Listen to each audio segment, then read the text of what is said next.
High, আমি ফারজানা। আজ আমার গল্পটা ভয়ঙ্কর কিন্তু সত্য ঘটনা। আমাদের কিছু কিছু মানুষের ভিতরে অন্ধকার দিক থাকে যা বাইরে থেকে বোঝা যায় না। কারো চেহারা শান্ত বজ্র, অথচ তার অন্তরে লুকিয়ে আছে দানব। রাশিয়ার এক শহরে এমন এক মানুষ ছিল, আনাতোলি ইউরিয়েভিচ মস্কভিন। তিনি ছিলেন ইতিহাসবিদ, ভাষাবিদ, সাংবাদিক। বাইরে থেকে তিনি ছিলেন একজন সাধারণ জ্ঞানী মানুষ, কিন্তু তার ভিতরে বাস করত এক ভয়ঙ্কর গোপন আসক্তি। ছোটবেলা থেকে আনাতোলি ছিল উদ্ভুত। তার কোনো বন্ধুই ছিল না, সবসময় একা থাকত। তার শখ ছিল কবরস্থান ঘুরে দেখা, মৃতদের ইতিহাস পড়া, মৃত্যু নিয়ে গবেষণা করা। ক্রমে এই কৌতূহল পরিণত হলো আসক্তিতে। সে বিশ্বাস করতে শুরু করলো মৃত্যু কোনো শেষ নয়, মৃত্যুদের আবার জীবিত করা সম্ভব। রাতের আধারে লণ্ঠন হাতে আনাতোলি ঢুকে পড়তো কবরস্থানে। একটার পর একটা ছোট মেয়ের কবর খুঁড়ে বের করে নিয়ে আসতো। আর তিনি বলতো, ওরা অন্ধকারে ভীত, একা আছে, তাদের আলোয় ফিরিয়ে আনা দরকার। দেহগুলো গড়ে নিয়ে এসে শুরু করতো ভয়ঙ্কর কাজ। প্রথমে শুকিয়ে ফেলতো, তারপর মুখে মোম লাগাতো, চোখের জায়গা বসাতো কাচের চোখ, ঠোঁটের রং, মাথায় কাপড়।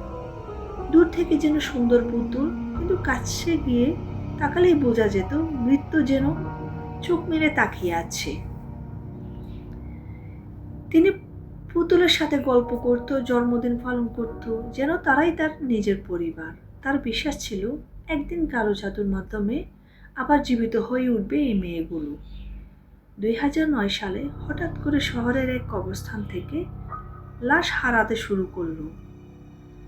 কবরের মাটি এলোমেলো ছিল, ভিতরে কোনো অলংকার ছিল না। গুজব ছড়ালো প্রায় 150 লাশ গায়েব।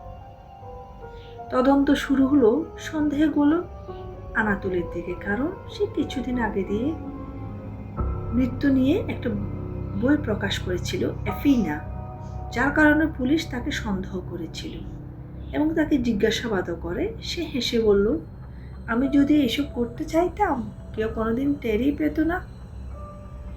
কোনো প্রমাণ না থাকায় তাকে ছেড়ে দেয়া হলো। 2 বছর পর 2011 সালে এক রাতে পুলিশ তাকে কবরের উপরে নতুন রং করতে দেখে ধরে ফেলল। প্রথমে ভেবেছিল সে গবেষণা করছে, কিন্তু তার বাসায় গিয়ে যা দেখলো তা কোনো দুঃস্বপ্নের থেকেও ভয়ঙ্কর। ঘরের ভেতরে সারি সারি রঙিন পুতুল, কিন্তু কাছে গিয়ে পুলিশ বুঝলো এগুলো খেলনা নয়, বরং মেয়েদের লাশ। প্রতিটি লাশের চোখে কাচের চোখ, ভিতরে মিউজিক বক্স, ঠোঁটে রং। পুতুল চুইতে বেরিয়ে আসছিল ফিসফিসানি এবং কান্নার শব্দ। তার গ্যারেজ থেকে মিলল আরো ভয়ঙ্কর দৃশ্য। বড় বড় ড্রামে শত শত পচা দেহাংশ, হাত পা, গলা।